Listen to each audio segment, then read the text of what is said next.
Hi everyone, सो इस video में we will be talking about TCS NQT 2027 and एक बहुत बड़ा अनाउंसमेंट हमें देखने को मिल रहा है। फर्स्ट ऑफ ऑल, मैंने जैसा कि आपको बताया था कि अगर आप 2027 बैच से बिलोंग करते हो तो ये चैनल एंड तक आपका साथ देगा जब तक आपकी जॉब नहीं लग जाती है।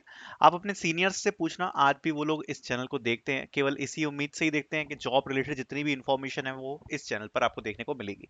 अगर आप 27 बैच से हो तो मैं अभी ही बोल देता हूँ कि जितने भी अपडेट्स हैं रिलेटेड टू द हायरिंग्स, चाहे वो टीसीएस हो या कोई और हायरिंग हो, अभी कॉग्निजेंट की भी हायरिंग आई है, आपको सब कुछ इसी चैनल पर देखने को मिलेगा। सो पहले तो अगर आपने सब्सक्राइब नहीं किया तो सब्सक्राइब कर लेना और रेगुलरली वीडियोस को चेक करते रहना कि कहीं आपके रिलेटेड कोई वीडियो तो नहीं आ रही। जैसे अभी तो कुछ ज्यादा है नहीं 27 बैच के लिए, एक तो कॉग्निजेंट वाली हायरिंग है जिसकी वीडियो हमने पोस्ट करी थी, ये टीसीएस वाली है। सो आज एक बहुत बड़ा अपडेट मैं आपके लिए लेकर आया हूं। अगर आप 27 बैच से हो, that is from TCS NQT 2027, अगर आप 2027 बैच से बिलोंग करते हो एंड अगर आपके रजिस्ट्रेशन यहाँ पर हो चुके हैं टीसीएस के, तो यहाँ पर कुछ इन्फॉर्मेशन आ रही है that is related to the exam dates. अब देखो, ये जो एग्जाम डेट्स है, बहुत बच्चे पूछ रहे हैं कि एग्जाम डेट्स कब होंगी। तो सबसे पहले मैं आपको बताता हूं कि एग्जाम डेट्स बहुत ज्यादा डिफरेंट है। जो एग्जाम है वो यहाँ पर स्टार्ट हो रहे हैं 27 से। ये बहुत बड़ा अनाउंसमेंट है। 27 को फर्स्ट टीसीएस का एग्जाम है वो होने वाला है। उसके बाद जो एग्जाम है वो जून के मंथ में होने वाले हैं। उसके बाद जो एग्जाम्स हैं, जुलाई का नहीं पता मुझे, लेकिन फिर वो अगस्त के मंथ में होने वाले हैं। अभी से जो इन्फॉर्मेशन है वो आउट हो चुकी है, मैं आपको दिखा देता हूँ। सो अगर आप देख सकते हो, ये तीन अलग अलग बच्चों के रिस्पॉन्स हैं। एक बच्चे ने मुझे बोला है, for us June 9 TCS NQT exam. तो जून 9 को इनका एग्जाम होने वाला है, TCS NQT 2027 priority college. And अगर आप नेक्स्ट मैसेज को देखोगे, sir I am from 27 batch, I have purchase the TCS NQT test 2026 from you, our college placement cell has informed us that the exam will be in the first and second week of August. तो अभी बहुत ज्यादा time है। आप देख सकते हो अगस्त में जो एग्जाम है वो यहाँ पर होने वाला है। Can you please tell me how to study from the course that I purchase from you. Then ये अगले बच्चे का मैसेज है, sir my exam is on 27 on campus, on the same day there is result and next day interview in Nagpur. So अगर आप देख सकते हो 27 को यहाँ पर जो एग्जाम है वो भी हमें यहाँ पर देखने को मिल रहा है। ठीक है। सो आप देख सकते हो काफी डिफरेंट डिफरेंट रिस्पॉन्स है। बहुत जल्दी भी एग्जाम है यहाँ पर, आप देख सकते हो जून के फर्स्ट से सेकंड वीक में भी एग्जाम होने वाला है। 27 में से जो एग्जाम है स्टार्ट हो रहे हैं, तो जो एग्जाम डेट्स हैं वो बहुत पास आ चुकी हैं। अगर आपकी टीपीओ ने अगर अभी तक आपको एग्जाम की जो डेट है वो नहीं बताई है, तो बहुत जल्द आपको पता पड़ जाएगी, टेंशन मत लेना। पर अगर आपको अभी तक एग्जाम डेट नहीं पता पड़ी है तो मोस्ट प्रोबेबली आपका एग्जाम जून या फिर जुलाई या अगस्त में ही होगा। ठीक है। सो फर्स्ट ऑफ ऑल तो दिस मई में तो नहीं होगा, वरना अभी तक आपको डेट पता पड़ जाती। ठीक है। तो पहली तो यहाँ पर ये चीज होने वाली है। दूसरी बात यहाँ पर आ जाती है, जो एग्जाम डेट्स हैं, ये चीज बिल्कुल भी मत सोचना कि एग्जाम को 1 महीना है 2 महीना है, जितना भी टाइम है अपनी प्रिपरेशन स्टार्ट कर देना। क्योंकि मैं आपको एक चीज बताता हूँ, आप 26 बैच वालों से पूछो एग्जाम की डिफिकल्टी क्या थी। देखो, जो क्वांट की डिफिकल्टी है ना, it will be one of the most difficult exam for quant, मतलब मैथ्स के लिए। ठीक है। जो रीजनिंग है वो भी यहाँ पर मीडियम लेवल की होगी लगभग। ठीक है। एंड जो वर्बल है ना वो भी मीडियम लेवल की होगी। एंड इसके लिए हम क्या करते हैं ना, हम ऐसा लल्लू चप्पू प्रिपरेशन नहीं कराते। जैसे क्वांट हमें पता है कि हार्ड आता है, तो हम लोग जो आपको टेस्ट प्रोवाइड कराएंगे ना वो क्वांट का हार्ड ही होगा। मैं आपको बता रहा हूँ, हार्डली बच्चे 20 क्वेश्चन आते हैं क्वांट में, उसमें से 6 या 7 क्वेश्चन कर पाते हैं जब हम टेस्ट लेते हैं बच्चों का। तो क्योंकि एक्चुअल एग्जाम में भी सेम ही सिनेरियो होगा। अब मैं अगर आपके सामने बिल्कुल इजी क्वेश्चन रख दूं तो फायदा क्या है, टीसीएस तो हार्ड क्वेश्चन पूछ रही है, इसलिए हम भी हार्ड क्वेश्चन देते हैं बच्चों के। जब बच्चे प्रैक्टिस कर रहे होते हैं ना, तब उनका पसीना छूट जाता है कि भैया इतने हार्ड क्वेश्चन सॉल्व करवा रहे हैं हमसे, इतने डिफिकल्ट लाइव टेस्ट है, मॉक टेस्ट है। बट उसका सेम रीजन यही है, जो टीसीएस है उसमें जो क्वेश्चन होते हैं वो डिफिकल्ट आते हैं, इसलिए। लेकिन उसके लिए आपको चिंता करने की जरूरत नहीं है, ध्यान से समझना। एक आपका फाउंडेशन सेक्शन है और एक आपका एडवांस सेक्शन है। मैं अभी आपको एक छोटी सी चीज दिखाऊंगा, उससे आपका मन खुश हो जाएगा। तो जैसे फॉर एग्जांपल ये हमारा जो मॉक टेस्ट है ना, अगर आप इसको परचेज कर सकते हो, मैं आपको एक रिपोर्ट दिखाता हूँ। तो सपोज ये बच्चा है जिसने मॉक टेस्ट हमारा परचेज कर रखा है, मैंने ऐसे ही एक रैंडम स्टूडेंट का जो कोर्स है वो ओपन कर लिया है। तो अगर आप देख सकते हो तो इसने बहुत सारे मॉक टेस्ट यहाँ पर अटेम्प्ट करें, लगभग सारे ही मॉक टेस्ट इसने अटेम्प्ट करे हैं। अब जैसा सपोज मैं कोई भी मॉक टेस्ट ओपन करता हूँ, for example coding decoding open करता हूँ, इस बच्चे ने कोडिंग डिकोडिंग का मॉक टेस्ट दिया हुआ है।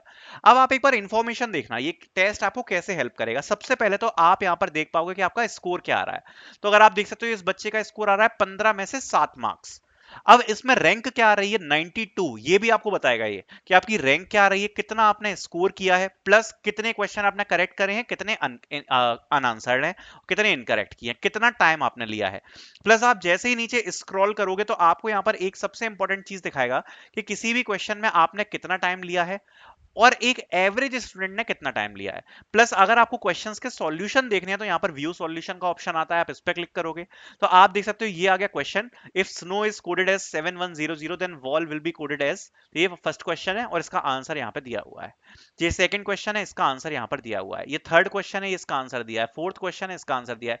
सो इस प्रकार से आप देख सकते हो यहाँ पर आपको सारे क्वेश्चंस के जो आंसर है वो देखने को मिलेंगे।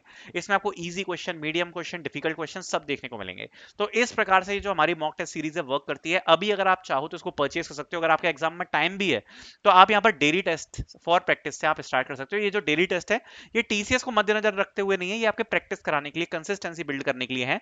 जो मेन टेस्ट है ना, जो टीसीएस की एक्चुअल प्रैक्टिस, आपकी जिस लेवल का एग्जाम होता है उस लेवल की आपकी प्रैक्टिस होगी, वो होगी आपके लाइव टेस्ट से। ये जो लाइव टेस्ट है ये कंप्लीट लाइव टेस्ट होते हैं, मतलब जैसे टीसीएस का एग्जाम 90 मिनट का होगा तो ये भी 90 मिनट का आपका एग्जाम होगा। मतलब 75 मिनट का होता है ना, तो 75 मिनट का ही एग्जैक्ट एग्जाम होगा। और जो क्वेश्चन टीसीएस में आए हैं आपको एग्जैक्ट वैसे ही क्वेश्चन देखने को मिलेंगे। इस बार जितने भी बच्चे लाइव टेस्ट अटेम्प्ट करके गए थे उन सब ने बोला कि भैया लगभग जो एग्जाम था वो फोटोकॉपी जैसा था, बिल्कुल फोटोकॉपी जैसा। तो ये जो सबसे इंपॉर्टेंट है ना, ये लाइव टेस्ट है। और मैं एक चीज आपको अभी भी बता देता हूँ कि कई बच्चे ओवर एक्साइटेड रहते हैं।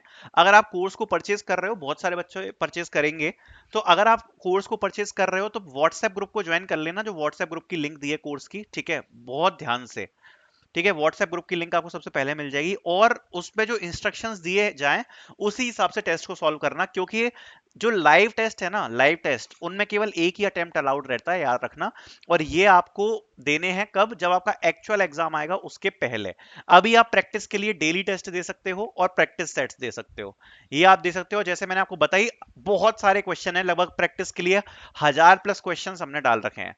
तो ये जो 1000+ क्वेश्चंस हैं ये आप अटेम्प्ट कर सकते हो आपके टेस्ट से पहले, जब तक आपको एग्जाम की डेट नहीं आ जाती। जब आपका एग्जाम आ जाएगा उसके 1 या 2 वीक पहले से आप देना चालू करोगे लाइव टेस्ट, क्योंकि वो होते हैं आपके एक्चुअल टीसीएस एनक्यूटी वाले टेस्ट। जिस लेवल के क्वेश्चंस आते हैं वो लेवल के क्वेश्चंस आपको लैब टेस्ट में मिलेंगे, जिससे आपकी प्रिपरेशन जज हो जाएगी कि आपकी प्रिपरेशन किस प्रकार की है। प्लस कोडिंग बहुत इंपॉर्टेंट है, तो कोडिंग की शीट्स वगैरह से आप प्रैक्टिस कर सकते हो। प्लस हमने 2026 का पूरा जो प्लेलिस्ट है ना, फ्री प्लेलिस्ट डाल रखा है चैनल के ऊपर, तो वो जाके जरूर चेकआउट करना, उसमें सारे सॉल्यूशंस हैं, फ्री में यूट्यूब पे अपलोडेड है, तो उसमें आपको मिल जाएगा। अब ध्यान से सुनना पूरी बात। एग्जाम डेट्स के बारे में हमने बात करी, फाउंडेशन और एडवांस सेक्शन है। यहां पर आपको एक चीज मैं क्लैरिफाई कर रहा हूं, क्योंकि आप नए बच्चे हो, आपको पता नहीं होगा। फाउंडेशन सेक्शन में आपका एप्टीट्यूड जो होता है उसमें आपका क्वांट, रीजनिंग और इंग्लिश मैंने आपको बताया आएगा। इसमें क्वांट सबसे ज्यादा डिफिकल्ट आता है, ठीक है, क्वांट का लेवल काफी हाई आएगा। 20 में से अगर आप 7 क्वेश्चन भी कर दोगे ना, 7 से 8 क्वेश्चन, आपका सिलेक्शन पक्का है क्वांट में। फिर रीजनिंग आ गई, रीजनिंग में आप 8-9 क्वेश्चन कर दोगे तो ठीक ठाक है, मीडियम लेवल की आती है। इंग्लिश में अगर आप 10-12 क्वेश्चन कर दोगे तो आपका ठीक ठाक हो जाए, 10-12-13 क्वेश्चन अगर आपने कर दिए तो ठीक है। एडवांस का जो वो है एप्टीट्यूड, वो आप भूल जाओ। 2 कोडिंग क्वेश्चन आते हैं और यहां पर खेल हो जाता है, ये बहुत इंपॉर्टेंट है। अगर आप कोडिंग क्वेश्चंस को सॉल्व नहीं कर पा रहे ना, ये जो 2 कोडिंग क्वेश्चन आएंगे, अगर आप इन 2 कोडिंग क्वेश्चन में से किसी कोडिंग क्वेश्चन को सॉल्व नहीं कर पा रहे तो यहां पर प्रॉब्लम क्रिएट हो जाती है। इसलिए मैं आपको हाईली सजेस्ट करूंगा कि एक तो टीसीएस के प्रीवियस ईयर, बिकॉज इस साल टीसीएस ने कोडिंग क्वेश्चंस रिपीट करे हैं। जैसे फॉर एन एग्जाम्पल फ्रीक्वेंसी वाला जो क्वेश्चन है वो रिपीट हुआ है, ठीक है। एंड ग्राफ का जो डिजिक्स्ट्रा वाला एल्गोरिथम का क्वेश्चन था वो यहाँ पर 2025 में भी आया था, इस साल भी आया। एमएसटी, मिनिमम स्पैनिंग ट्री, ये क्वेश्चन रिपीट हुआ है इस साल 2 बार। तो बेसिकली रिपीट भी करें क्वेश्चन, और मैं आपको हाईली सजेस्ट करूंगा कि आप 2026 बैच में जो क्वेश्चंस पूछे गए कोडिंग के, वो वीडियो यूट्यूब पे हमने अपलोड कर रखी है सारी। सो वो सॉल्यूशंस जरूर चेक करना शिफ्ट वाइज, ठीक है, प्लेलिस्ट डाल रखी है उसकी, तो वो जरूर चेक करना। शिफ्ट वाइज आपको सॉल्यूशंस मिल जाएंगे, उससे आपको आइडिया लग जाएगा। अगर आप कोडिंग क्वेश्चन सॉल्व नहीं कर पा रहे हो ना, तो ये प्रॉब्लम क्रिएट हो जाएगी और आप क्वालिफाई नहीं कर पाओगे। तो कोडिंग की प्रैक्टिस बहुत जरूरी है। और ऐसा कुछ नहीं है कि टीसीएस से तो इजी क्वेश्चन आएंगे, जो क्वेश्चंस हैं वो मीडियम हार्ड डिफिकल्टी के आ रहे हैं।